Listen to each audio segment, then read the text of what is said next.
Welcome to worship with the Universalist Unitarian Church of Peoria. My name is the Reverend Jennifer Innis. It is my great joy to be the minister with this congregation of all ages at all stages of life.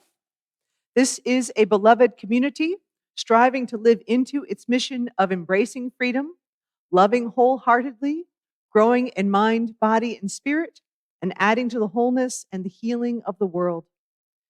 We welcome people of all ethnicities and races, sexual orientation, gender identities, social economic situations, abilities, and politics.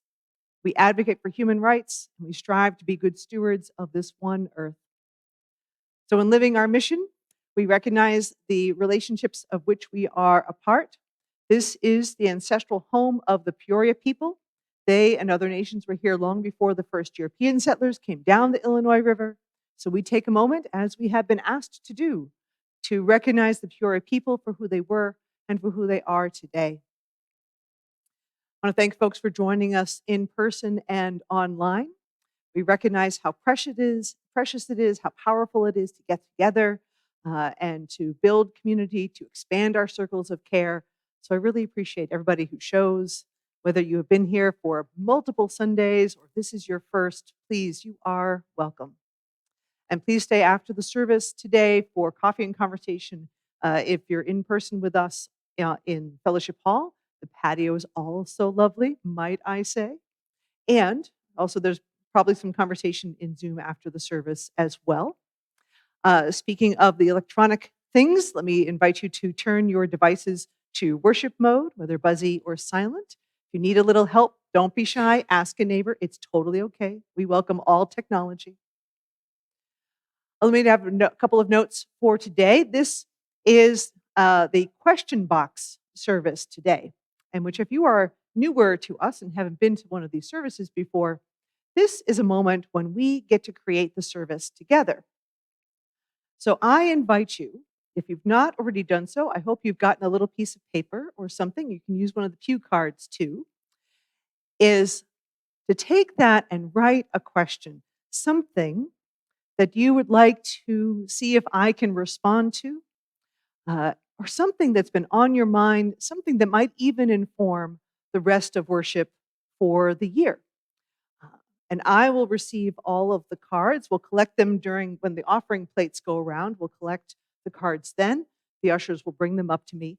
I get to sort through the cards in the moment and see how many questions I can respond to during the sermon time. So we get to create the sermon together, which is kind of fun. And I won't get to all of them, I promise, but I will keep all of them. And they definitely help me kind of get a sense for how the congregation is thinking as we go through the year. Also, I want to add that after service today at noon, we have coffee with the minister in the conference room. Be a chance to, Regina Stanley, our membership coordinator, kind of leads that. I will be there. That's another great place to have whatever you're wondering about the church, Unitarian Universalism, and so on. It's a great time and opportunity to just have a conversation, meet some people. So that's welcome to everybody as well. We have a treat. I really want to recommend that people stay after the service. We have a nice treat from a family that we have some food to share after the service today. We had a wedding here on Friday. Ken and Marla Serene's son, Xander, got married. Yay! And they left us all the leftovers. So let me tell you. So yay! Right. So some good pasta, some salad, things along those lines. And let me say a little bit more about what is coming up. Next Sunday is our kind of official beginning of the new church year with our ingathering water communion. It's an all ages kind of event. It's a chance to return and gather and reconnect and much more. I invite you to bring a bit of water, a little vial, a little container of something that kind of represents what your summer experiences were, no matter how near or far. And so we gather and collect that water as a symbol of our shared community and coming together and hear a good story and so on. And also, I invite you to come and be next Sunday, bring a dish to share for potluck. Please sign up to help. That would be great. And I recommend being washable because we're going to get to do some tie-dye after service next week as well. Well, maybe not washable, but maybe stainable, I'm just going to say. Have a chance to do some tie-dye. Jesse Laughlin created some wonderful shirts, new church t-shirts that are really simple and great for tie-dyeing. We'll get to do that together after service next Sunday. And I think we will stop there. Thank you very much. Let me invite us to enter into our opening hymn, number 126, Come Thou Fount of Every Blessing. Please rise in body or spirit.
Green forward for our opening words.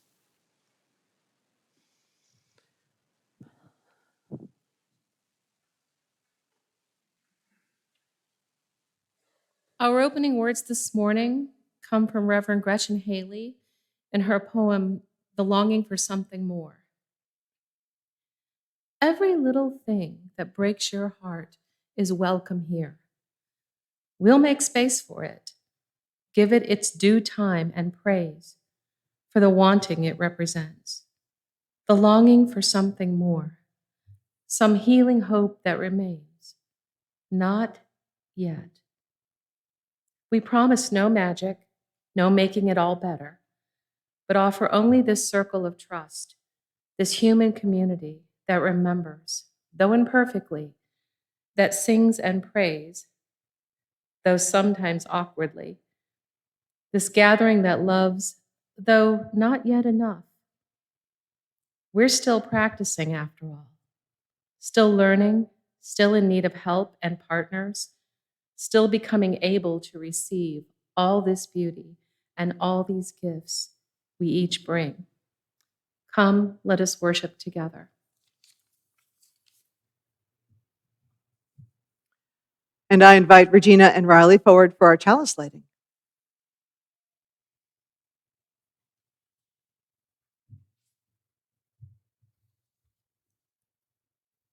Our Welcome to Share by Anastasia Baroche. We light this chalice, our welcome to share, and our communion to declare. May this flame shine bright and afar to serve our community's lodestar. All are welcome from everywhere.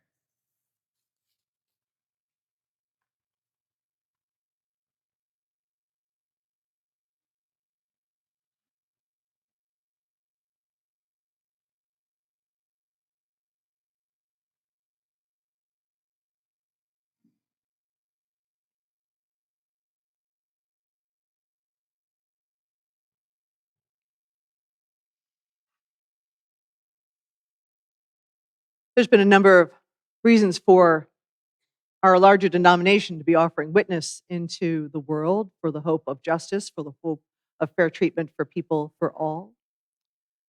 So I'm reminded today of the words of my colleague, Reverend Heather Christensen, who says, Unitarian Universalism is a grand vision of a world filled with peace and justice, love and joy. And that vision is embodied in a few large congregations, numerous mid-sized congregations like us, and many, many small congregations. And no matter its size, every congregation depends on its members. Each one of you, each one of us, by dint of our commitments of time and energy and resources, help make that grand vision real. Individually and together, we are Unitarian Universalists, building a world filled with peace and justice and love and joy. And we receive an offering during the service as a tangible way to express that recognition, that commitment, that giving has shape and value and merit in this moment. And we also give a portion of our abundance into the community through our Share the Plate program. We give away half of the undesignated plate every Sunday to a local group that is doing really good work. And so for the month of August, this is the final Sunday, we are collecting for the Hope Renewed Youth Conference. They provide great scholarships to candidates who are going into law and teaching. And the hope is that those folks, when supported by the local community, will stay and work in the local community to do good things as well. And so, please join me in being generous and being thoughtful about our giving in this moment. And if you'd like to designate your gift, please look for one of the envelopes, go to the QR code in the order of service, and designate where you'd like to be, because our giving truly is a tangible act. And after the plates go by, we'll have a chance to be lighting candles, so I invite you to be in a thoughtful and reflective mode as well. And the last thing for this moment is, if you have a question, take a moment also, and you can add those to the plates. The ushers will bring the questions to me. This will be helpful as we're creating the question box sermon. And now, I invite the ushers to please come forward.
from one of our Unitarian ancestors, the Reverend Frederick Gillis.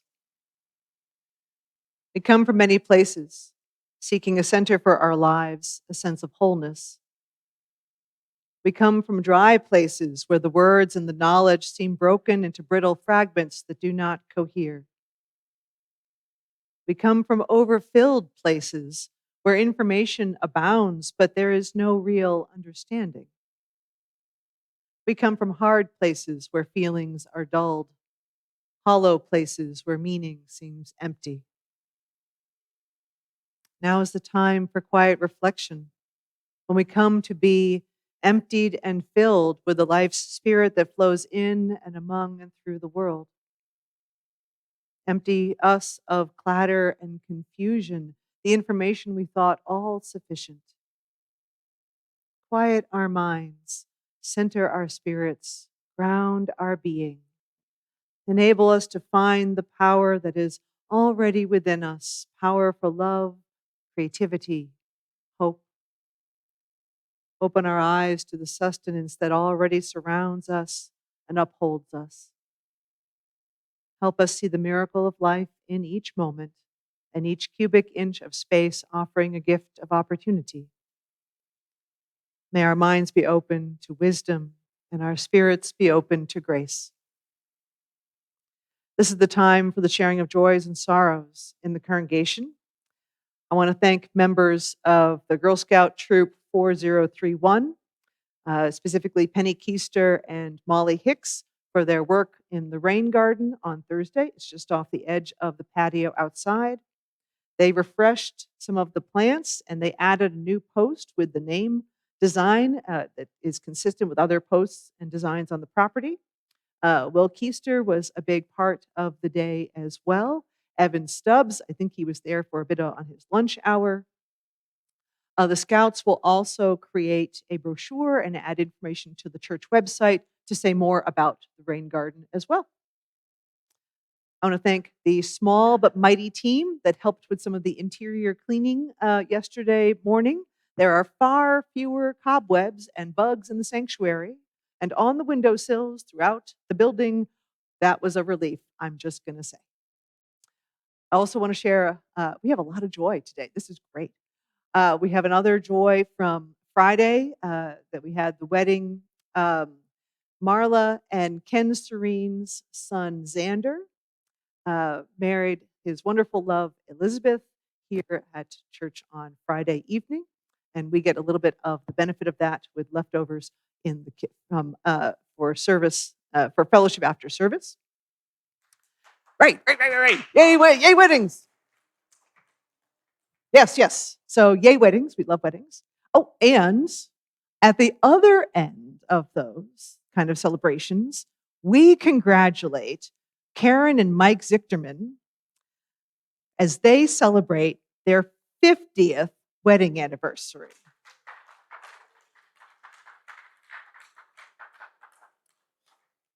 Their anniversary was yesterday, August 30th, and they have been enjoying the moment all month as they've been traveling and visiting with families. So this is such a good thing. I also have an update on Joe Lakota's granddaughter, Gabriella.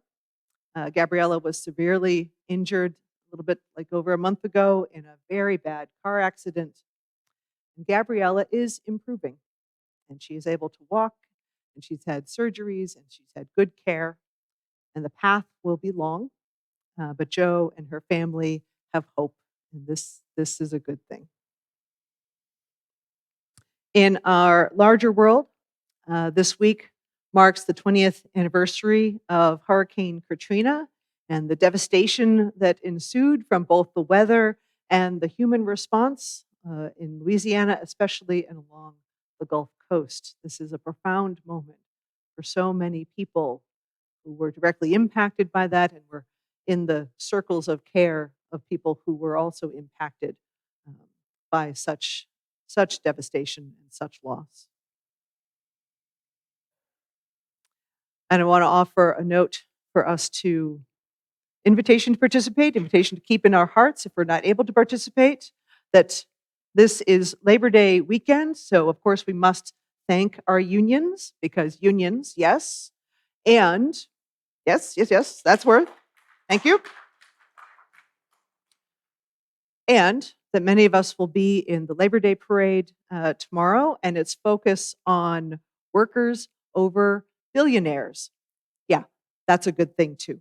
Be tomorrow near Bradley Park. Our voice and our witness are needed and will make a difference in promoting respect and solidarity.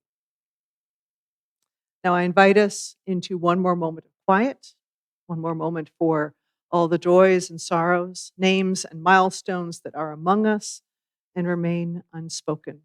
I invite you to breathe with me and pause.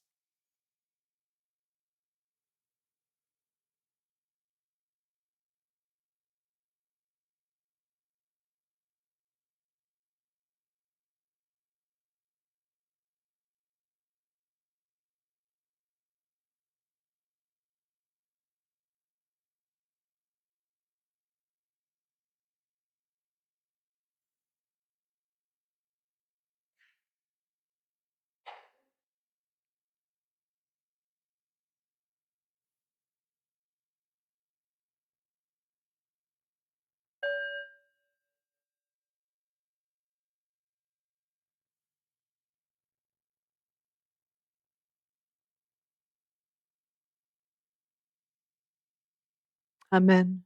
Namaste. And blessed be.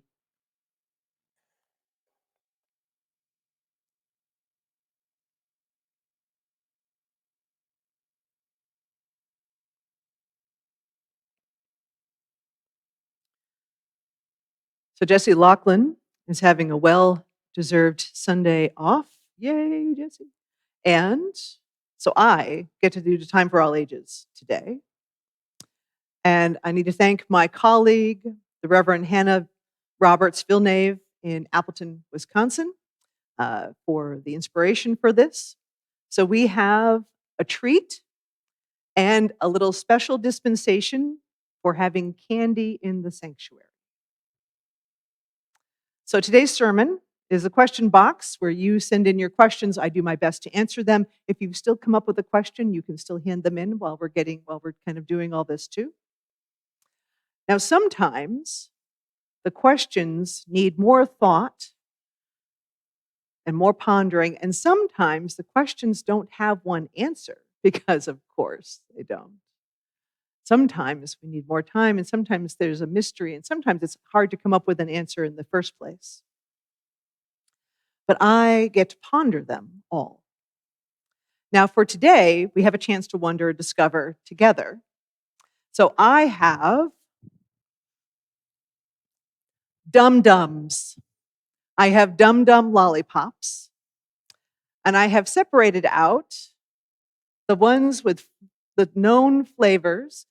Can I just say, anybody not know what a dum-dum lollipop is? All right. These are the wonderful little, practically bite-sized, but you want to make them last a little longer than that. Little lollipops, then the wax paper with some kind of color and design on the outside to kind of tell you what the flavor is inside.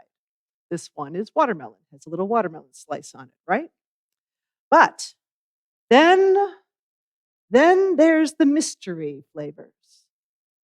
The mystery flavor ones have purple writing and yellow question marks. And these happen when the machines that make the lollipops change from one flavor to another. And so they don't just waste the lollipop, they kind of keep running the machines and wrap these in the mystery flavor because you're not quite sure what combination of flavors is going to show up. My colleague who offered this as the story for her congregation a little earlier this summer said that when she did this, she received a lollipop mystery flavor that was part citrus and part buttered popcorn, and it was wrong. So fair warning, but we're going to give it a try. We're going to give it a try. So if I could get a little help, if you would like a mystery dum-dum pop, because what we're going to do is, you might want to grab a handful and just grab a handful kind of help spread them around. If you'd like a mystery pop, I certainly invite the children as well This is a children of all ages story, in case you were wondering. No, well, these are the regular flavor ones. We're going to do the mystery ones. So I want to pass out the mystery ones. If you would like a flavor pop in a mystery one, yeah, it's okay. So what I'm going to invite us to do is unwrap your mystery pop and taste it. Take a moment if you've gotten your pop already. You can do it. Yep, come on over. We can do this. Yes, so the flavor may be something you recognize. It may not. It could be a mix. We'll find out. So we'll take a moment.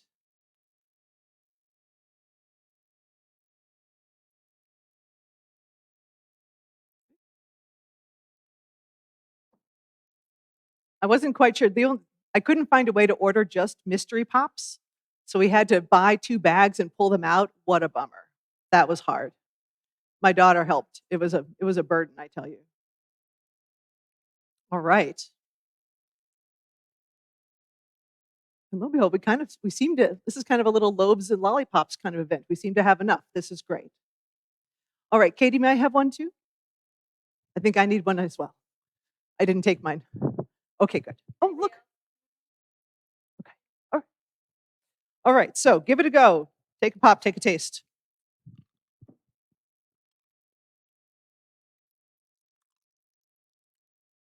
All right. Here's our spiritual practice moment with a little something sweet.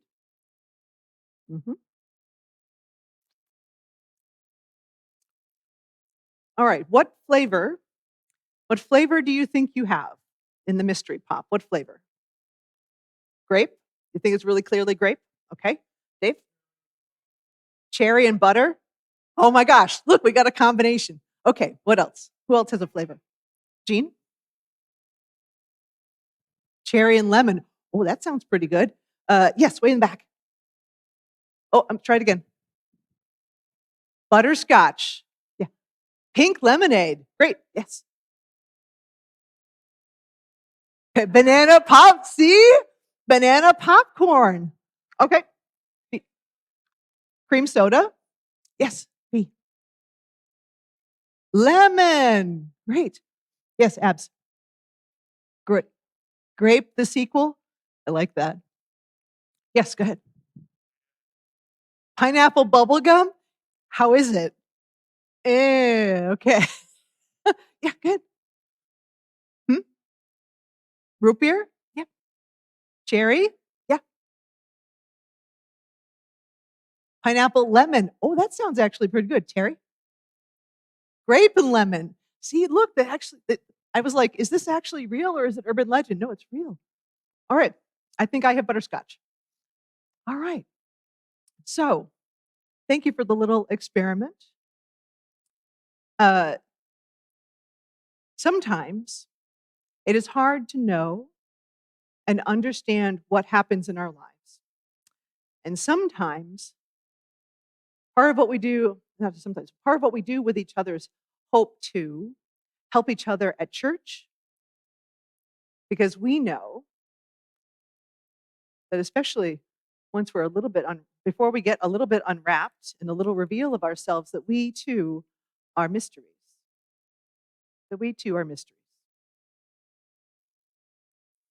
So we are each discovering ourselves. We are learning about each other. And until we walk or talk or sing or do something together or share something that's in our heart, we don't actually know what's inside, do we? Right? I think sometimes we should just simply walk around with large question marks on our forehead all the time, just as a reminder that each of us is, in fact, a bit of mystery. You never know. I want to thank you for joining me for this. If more questions have come up as we did our little time for all ages and our experiment with the lollipops, I invite you to bring them to me as we sing the children out. The children actually also get to do a little bit with questions as well today. So let us sing out the children with Go Now in Peace. The children, youth, and their adults get to go to their program at this point. Thank you.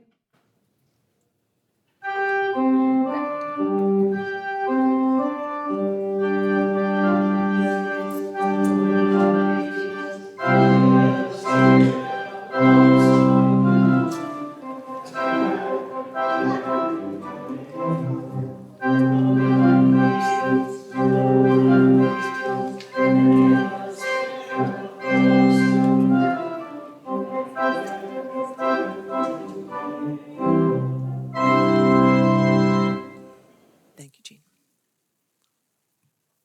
All right. So this particular morning, we get to create the message together. I have a nice pile of questions from you, and I will answer them to the best of my ability in the time we have available.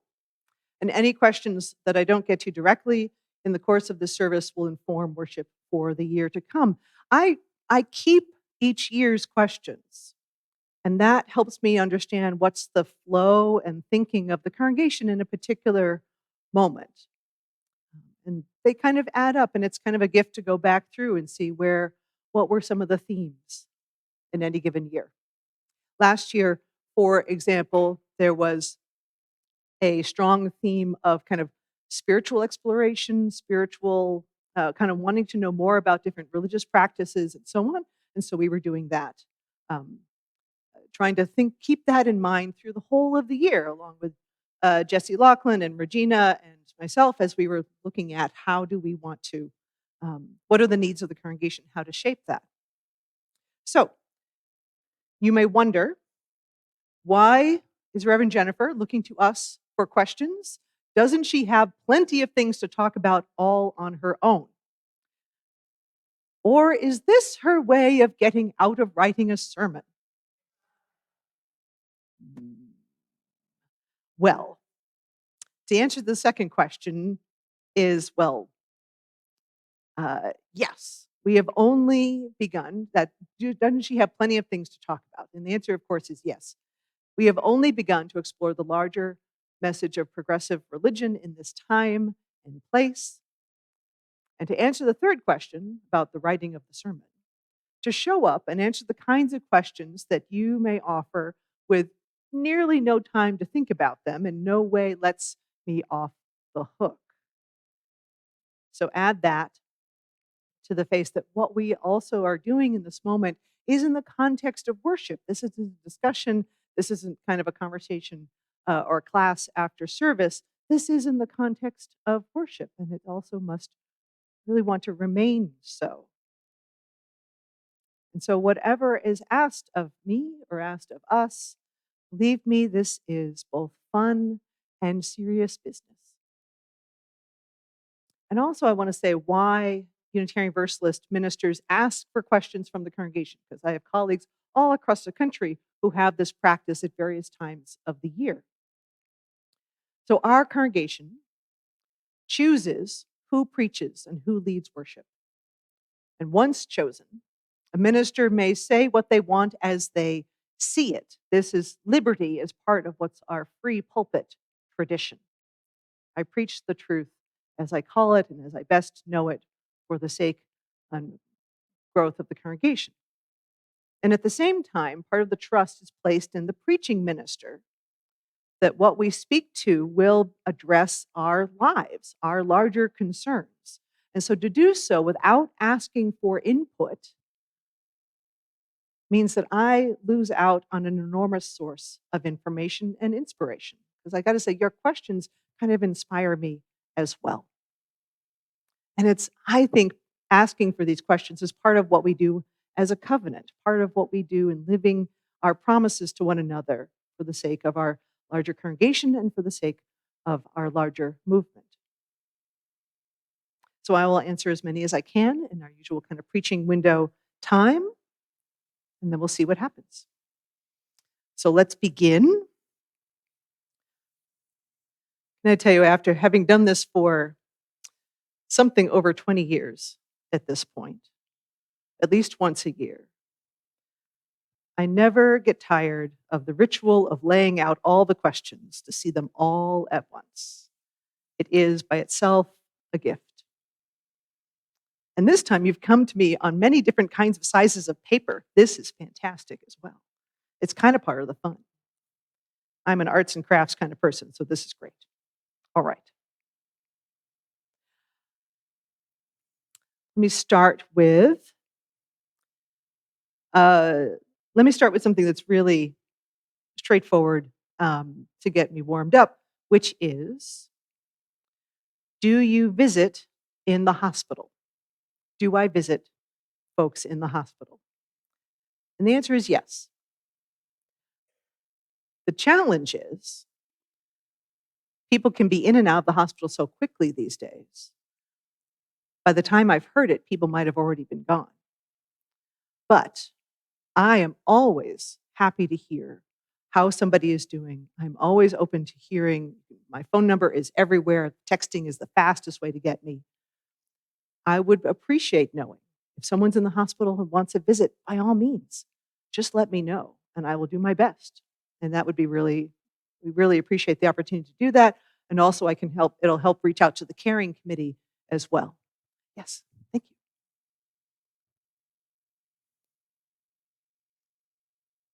Okay.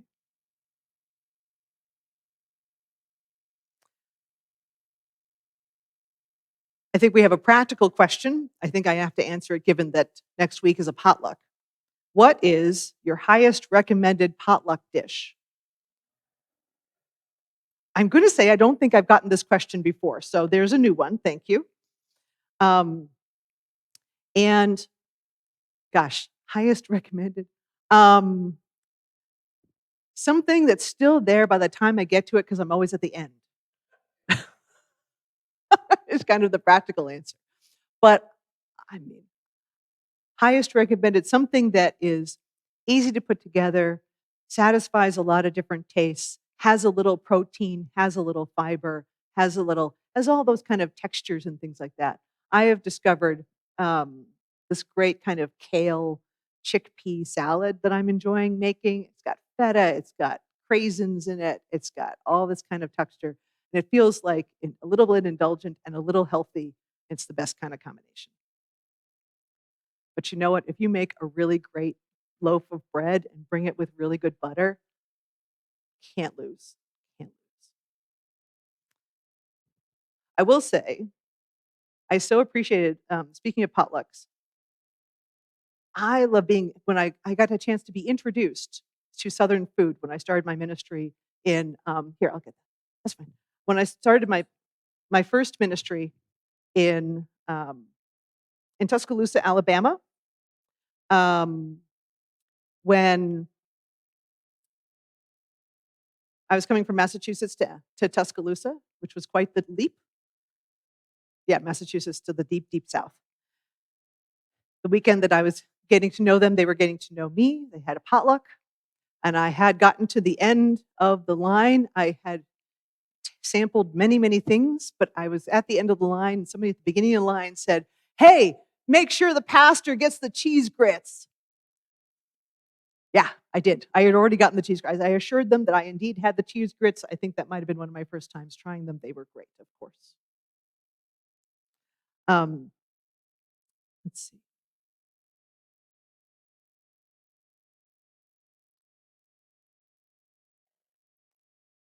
So we have 2 music questions, and I'm going to include them right now. One, we have beautiful hymns. Why am I not hearing them? Blue Boat Home, Spirit of Life, Déclores. And also, we keep having the questions. I love this. Thank you.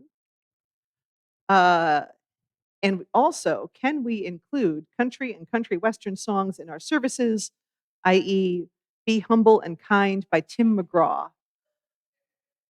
Oh, okay. I'm going to say that country music is one of the ones I have the least knowledge about. And I mean, I kind of grew up on Southern rock, Leonard Skinner, that kind of thing. But it's not country music, I'm going to say. So, and also, And the follow-on question is, why does singing hymns inspire us?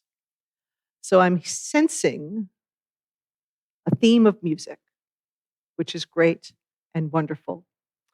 And if there are hymns that you have felt like you haven't heard, would love to hear more, by all means, come and just send them to me. I want to know what hymns you're familiar with and what hymns really move you. That would be exceedingly useful. That'd be so, so helpful. So just ask, and we can have a conversation about, how those fit. Blue Boat Home is wonderful. Spirit of Life, of course. De Colores. We need to do a little practice on that one, but we can do it. And somebody's going to have to educate me maybe a little bit about country music. And I'm happy to have that conversation as well. Now, why does singing hymn inspire us? All right. So I'm actually going to ask you to answer this question.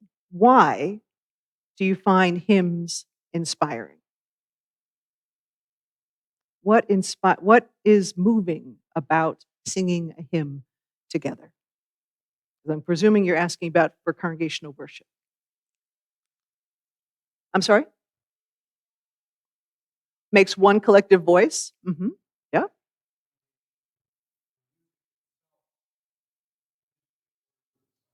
The music and the words? Yes. It's active participation on our part.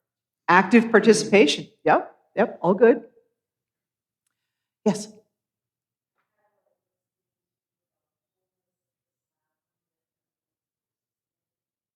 The wholeness of the sound that everyone's voices make.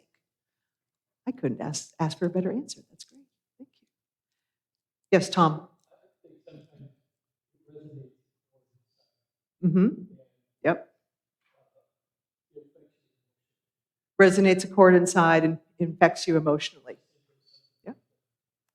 Yeah, there's something really good about getting out of our heads, right? Really good. Terry?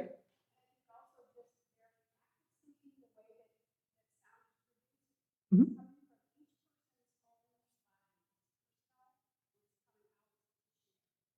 Yep, so the singing, how it's produced, comes from each person's own body. It's personal and something to share. Thank you. George?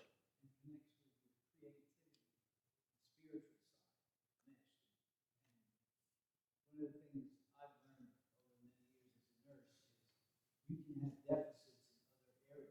Mhm. But music, that stays separate. It's not damaged by stroke. Yeah, music George is talking about his experience as a nurse, that music kind of can stay separate no matter what else is happening with the body. And there's something about the personal creativity and the beauty of that. Thank you very much, George. So, to that end, we have a little bit of merging plans for adding some music into expanding our music in the course of the fall. We have a little bit of a line item for finding a choir director. I'm coming up with a plan. I'd love help to come up with a plan. So by all means, come see me. I would really appreciate that conversation. Keep in mind, we don't have a music director. You know who the music director is of the congregation? Me. So come find me. I would love some assistance with this. That'd be great. And yes, I think all of the singing and all of the music is just beautiful. It puts us into a different part of our brain. It puts us into a different part of our lives. And the chance to just to be in this space together and to sing and feel that resonance, there is nothing quite like it. There is a reason why, if no other reason why we come together for worship as a congregation in person whenever possible. That is the reason. Thank you.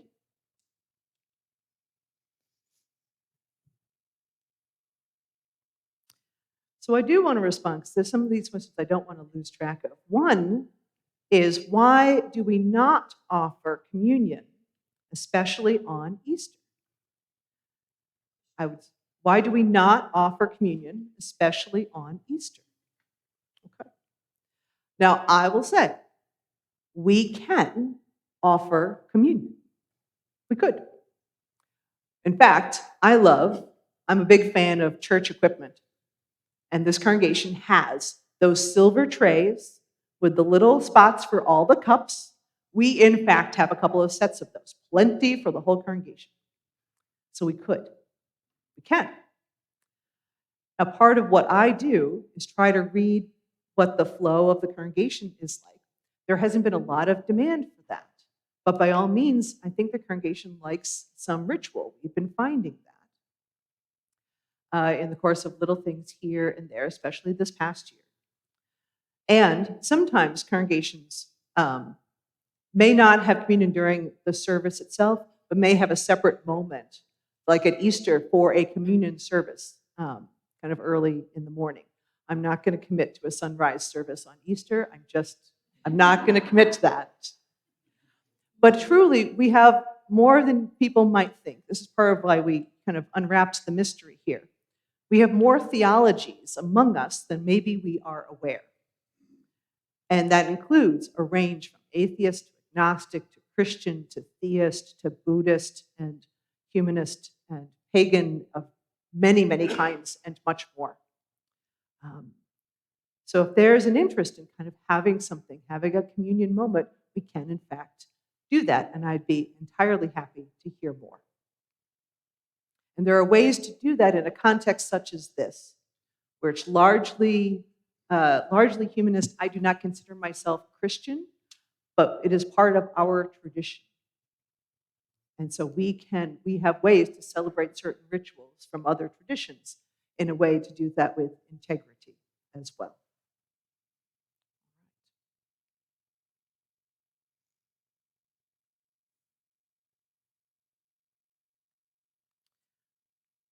So this is a question I've been thinking about.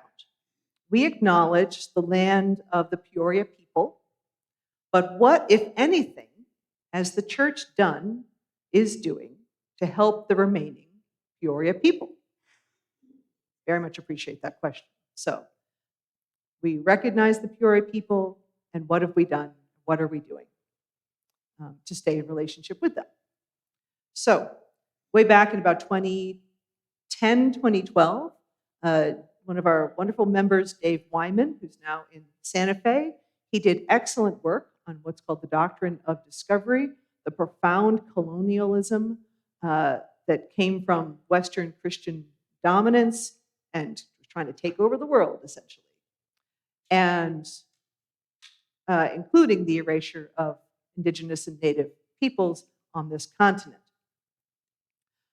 So Dave Wyman did a great thing. He went and had a conversation, built a relationship with the Peoria people who are currently located centrally in Oklahoma, and talked with them to say, how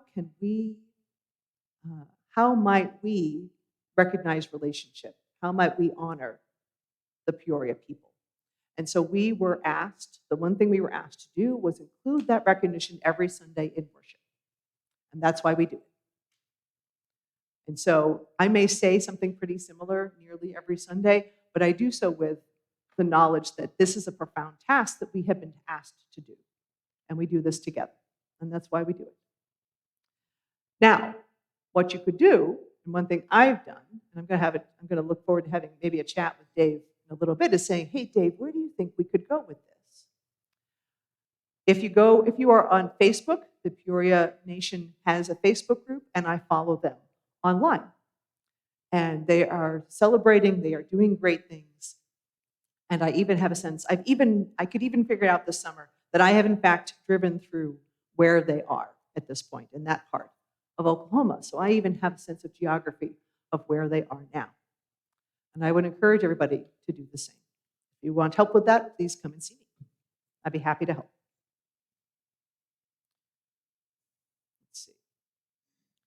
So we're going to take the blue card because it looks different. Did you have a good trip?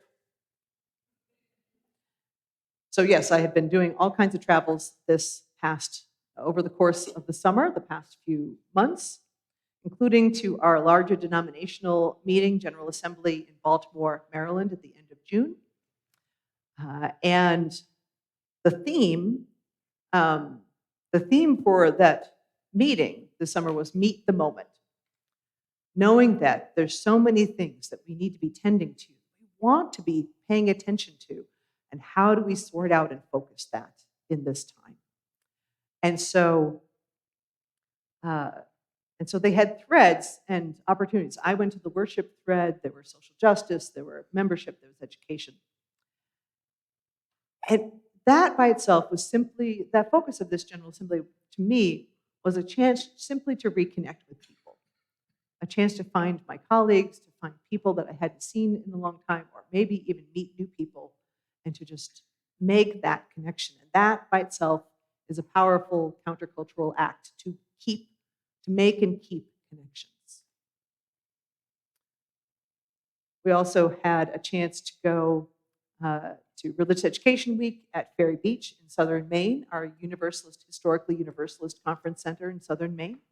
It was a beautiful week at the beach.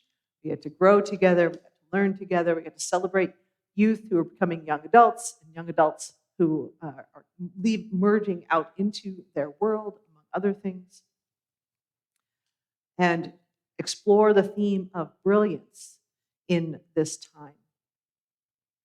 And a week at the beach is not a bad thing. But part of what I also did earlier this month was do 2 trips to do a program I work with. It's called Spirit Play. I bring an education program out into our larger congregations. I was in Oklahoma City. The first weekend of August, I was in Long Island on the second week of August, and had a chance to be part of worship, to see other people, to see how other congregations are in this time. And I can tell you that people have spirit and are enthusiastic and are committed to being part of our Unitarian Universalist congregations everywhere in the country. They really just are. So we are not alone. All right. Now I have to figure out what's the next question. What is your favorite Unitarian Universalist ritual? What's the favorite Unitarian Universalist ritual? Well, anytime I can get a lollipop is not bad. So I'm going to say this, no, not this one today, but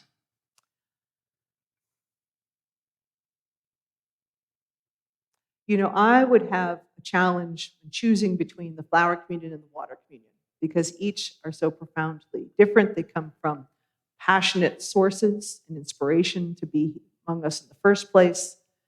But I really do appreciate the chance to come together, whether it's with the flower communion where we bring flowers and gather and remind ourselves that gathering the individual beauty of the world is a profound statement against fascism and authoritarianism.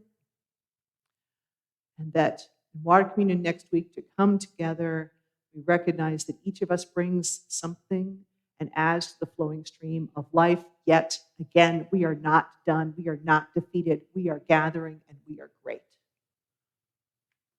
How can I choose? Let's see. So one of the themes of the questions that I am seeing here as well, and I got to tell you, these are questions that have come all the time and in various ways.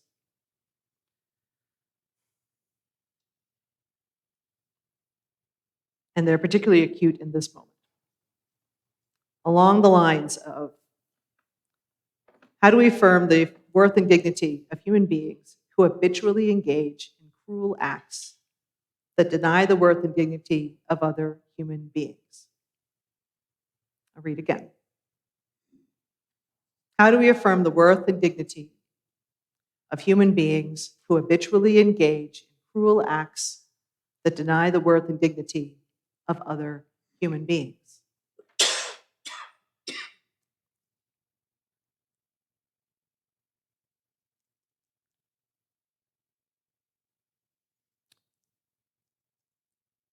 We can affirm that every person has a right to be respected. And we can also hold people accountable when they're being a terrible human being. The cruel acts don't, just because you can talk about worth and dignity and absolutely follow that, which is why then you have the conversation to say, these are the consequences of your actions. And you don't get out of that. You don't escape from that. think that's the simplest answer. But there are consequences. But we don't treat people, we try not to be ugly to the people who are being ugly to us. Which I'm going to say, I will affirm, is much a daily, maybe an hourly practice for me, as I bet it is for many of you. So we don't, if we can help it, body shame. We can say somebody is emotionally ugly, but we're not going to call their body ugly, right? Because that's a slippery slope. We can say that we can hold our values and say we can live our values to the best of our ability. Say what is being done is wrong. It is a daily challenge because I think what we're living in is an increasing level, a default of moral injury on a daily basis. Part of what we get to do in the congregation is to be able to witness to each other that this is causing us to weep and our hearts to break. And how shall we endure and not lose our own humanity in the process? That's going to be one of those questions that doesn't just get answered in one moment, but there's a start.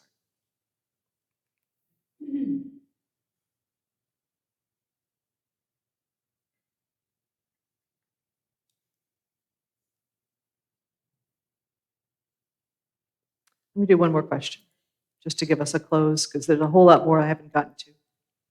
And I so appreciate that there's always more. There's always more than I can possibly get to. And I know that, and it's okay. What do you need from the congregation right now to meet goals for the church and the community? What do we need from the congregation right now?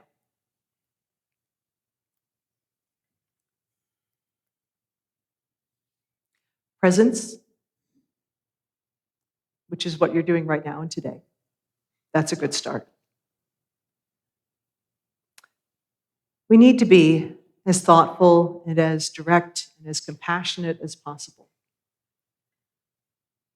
I think one of the most powerful things that we could do as a congregation is simply be a healthy congregation. That will stand up and bug the heck out of the fascists any day. If you're actually healthy and connected and well differentiated and say, not here. This is strength. To say, we know where we are, and we know what we value. We know what is important. Love, agency, empowerment, justice. That we are powerfully interconnected and we are not going to sacrifice our earth in the process. We are not going to be moved from those positions. And we do a good potluck.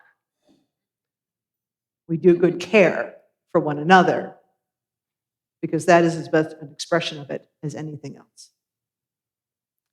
So simply being connected with the congregation.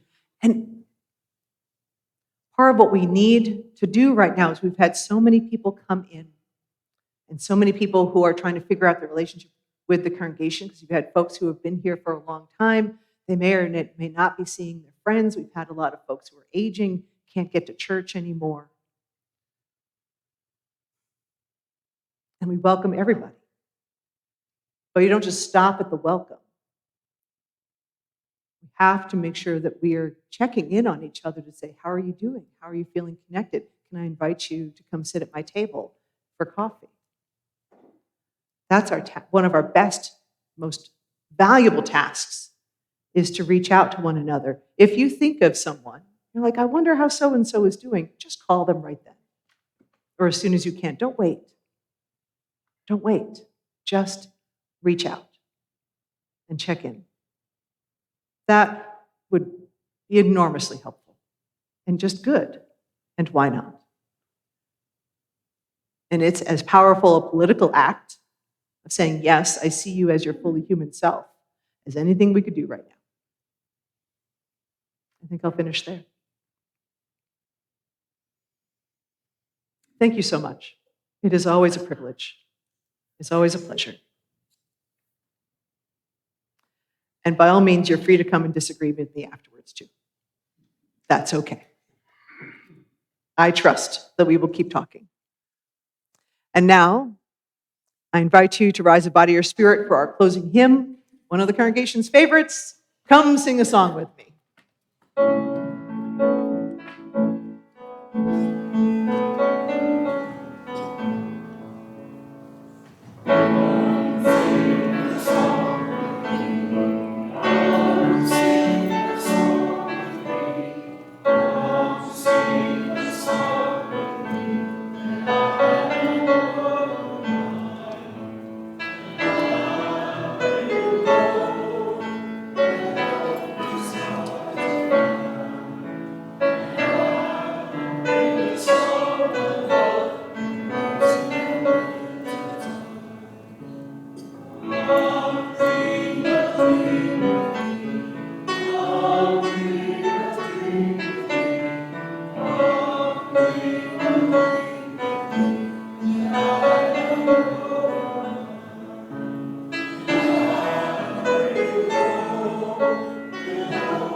Good morning. Please remain standing for our final words from me and from Reverend Jennifer. Flame in Our Hearts by Vanessa Tiang. Like the flame of the chalice, may the flame in our hearts burn, remaining undistinguished. May it ignite our energies, our drive, our resolve, to dream, to build, and live into the world the good that which exists for now only in our imaginings.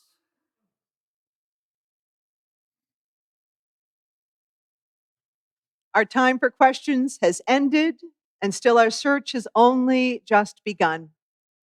May we go forth from this place in the spirit of wonder, knowing that as we bring the light of truth out into the world, we too will always need a space for more light to come in. Let us rejoice that we may make that space in a community such as this, in company with the ever-present mystery of life. Our worship is ended. Let our service begin.